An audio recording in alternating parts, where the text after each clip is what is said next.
Welcome back. You're with us on Closing Bell. And as promised, let's get that conversation going with Mahesh Nandurkar. Of course, the Jefferies India Investor Conference is underway, and we have plenty to ask. He's, of course, head of India Research and India Equity Strategy. Mahesh, great to have you in. You know, we were just listening in to Chris a while back, and he was giving us a big picture view on India, on flows and what's happening with, this trade deal. And what happens to the market if it gets done or not done. But now we want to get a little more micro with you, Mahesh. And I think at the crux of it all is this earnings story in India, which has been, sputtering along, single-digit earnings. And now we can't handle what happens with the trade deal, but from the RBI side, from the government side, GST, income tax, all that stimulus has come through the system. Will it translate into better earnings growth this year? Yeah, hi. It's good to be here, and thank you for inviting me. So on the earnings growth story, we definitely believe that the government has done or played its part in terms of the income tax cuts or the GST cuts that we've seen. And I think it is going to be really very crucial to watch the bottom-up data over the next 1 month or so, especially on the auto side and the segments which have seen the GST cuts, but especially autos and air conditioners. And my expectation is that we should therefore see a very strong pickup in the volume growth in these categories over the next 1 month particularly, but even beyond. But if that does not happen for whatever reason, then I think it will be a very big negative in my view, but that's not our base case. Our base case is that we have a very strong festive, which should reflect in strong double-digit volume growth for passenger cars, for two-wheelers, and other consumer durables. So we are clearly watching out for that data over the next 1 month or so. But by and large, the earnings story is dependent not just on the GST side, but also on the credit growth side improvement as well.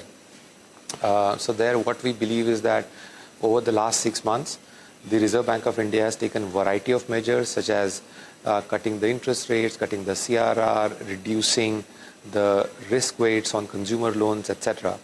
And I think we should see now over the next 6 months the impact of all those measures to result into a higher credit growth as well. So over the next 6 months, we are looking forward to one, the impact of the GST cuts, and secondly, the impact of credit growth improvement, driving the corporate EPS growth to be better in the second half.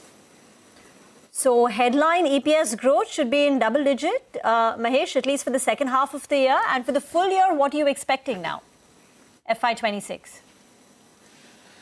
Yeah, double digit in the second half. For the full year basis, I think it would probably still be in single digits, maybe in high single digits. And I think the next year, FY27, should be a much better year. Looking at 12-13% EPS growth in FY27, the primary reason for the full year EPS in FY27 to be 3-4 percentage point higher than FY26 is once again going to be driven by banks, in my view. This year, FY26, we have seen the bank sector earnings getting negatively impacted because of the rate cuts and because of the negative impact that it has on the net interest margins. I think those should reverse next year, driving a higher EPS growth from the banking sector. And that would be the primary reason for next year. But this year, I think we should still be in single digits, high single digits for FY26. Will this be a catalyst for market returns? Because so far, it's been very, very muted now, 1 year of no returns. Now, with a double-digit kind of earnings growth in the second half, 3-4% higher in FY27, do you see the headline index moving from a return point of view, or will that be still capped? Yeah, see, the thing is, in fact, we spoke from the very same venue exactly 1 year ago. And at that time, we did highlight our cautious view on the market. Thankfully, the markets hasn't really gone down. We are just about the same level where we were about a year or so ago. But I think what has happened over the last 12 months is that the other regional market like the Korea, Taiwan, even China, they have done extremely well. So while the Indian market did not go down in absolute terms, but it has underperformed the regional or the emerging market benchmark by almost 30%. So to that extent, the relative valuations has seen a correction, not the absolute, but the relative valuations because of much stronger performance by the other regional market. Even at this point in time, I believe that value versus growth equation is not looking very, very conducive if I take the next 12-month view. So the earnings growth improvement that we just talked about, I think it's already, in my view, expected. So should not be a very big trigger. But I think what really makes us optimistic on the market from a near-term perspective is that the foreign investor positioning on India is at a very, very low level. 67% of the emerging market funds are underweight on India. India has already underperformed. And most of the conversations that we are having with the investor base is it the time to close out that underweight? Basically, is it the time to buy India and bring it to the neutral level?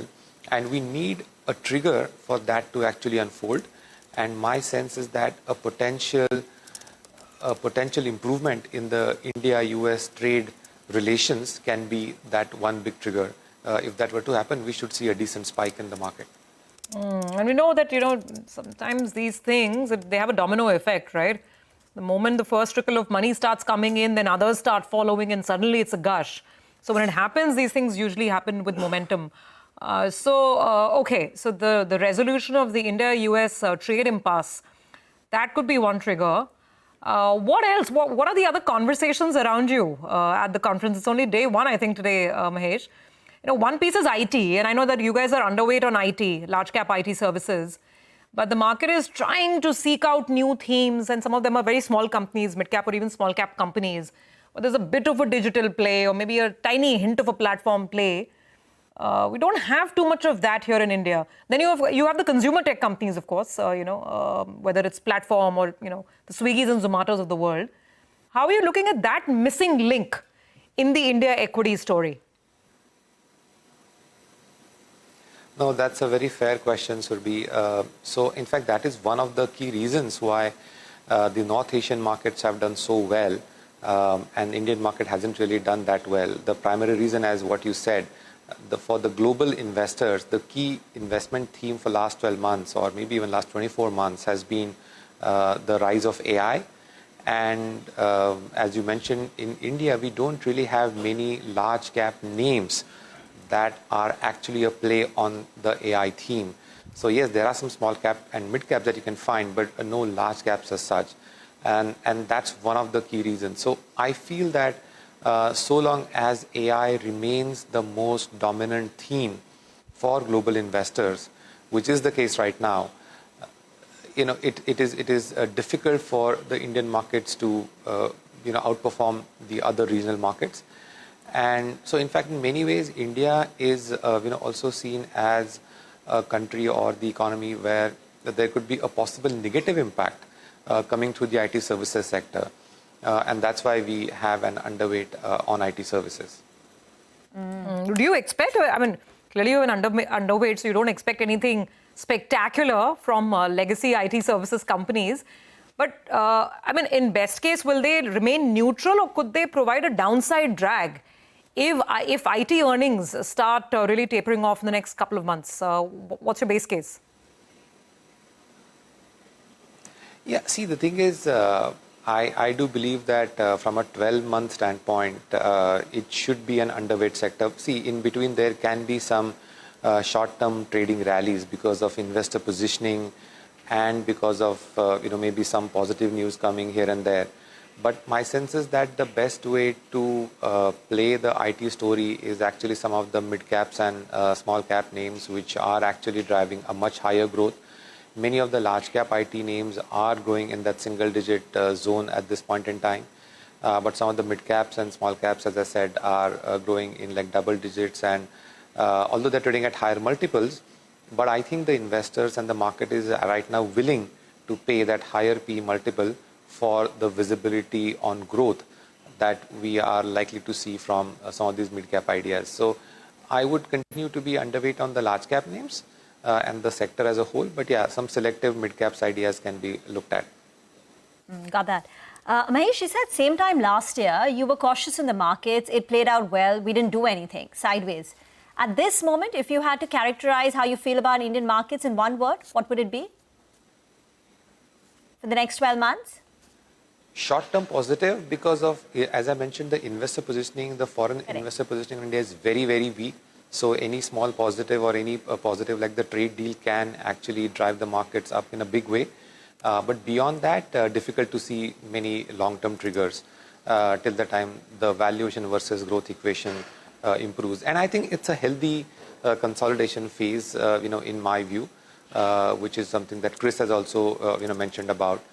So I think nothing wrong from a long-term perspective, but but just to summarize, a possible trade deal, we see a spike, then the market flattens out for the next 12 months or so, and that is required for the valuation, growth equation to look better. And also by that time, the large equity paper supply would probably also be behind. So that's the sort of 2-minute summary of the views. Well, summarized. So since this is a bottom-up market, in one of the model portfolio changes, Mahesh, Bajaj Finance is replacing Bandhan because Bajaj Finance is better placed to capture the consumption upside due to the GST cut. Now getting into stocks, but broadly, what would be the best way to play the GST rate rationalization that we've seen?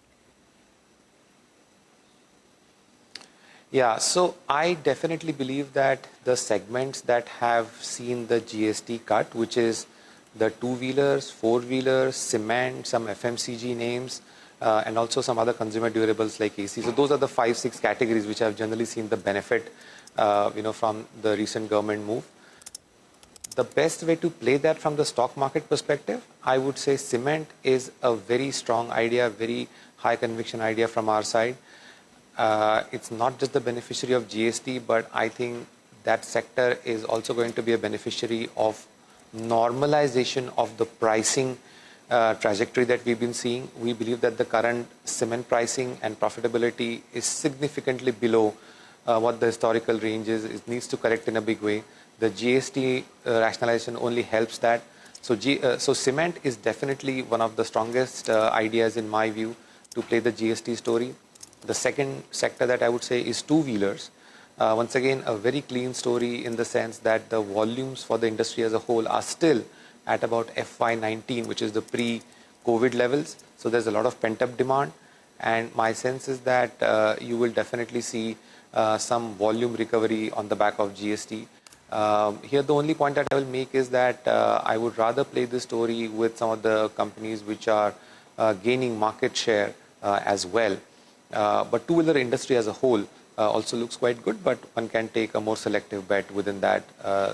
So those are the two sectors primarily that I would look to own. And yes, you mentioned about the NBFC segment. I think that's the third segment, which is what will be a beneficiary. Not so much of the GST, but more of the improvement in the credit growth that I mentioned earlier. I think NBFCs will stand to benefit more than banks of that possible improvement in the credit conditions. So those are the three sectors that I would pick on the back of some of the themes that we have discussed. But of course, some of our long-term positive views on telecom continue to remain intact, and so does real estate as well. Okay, all right, Mahesh, great conversation as always. Have a good conference, and we hope to connect with you maybe post, get a sense of all the views and what the investor speak was like. Thank you so much for joining in. That's Mahesh Nandurkar with the Jefferies view on the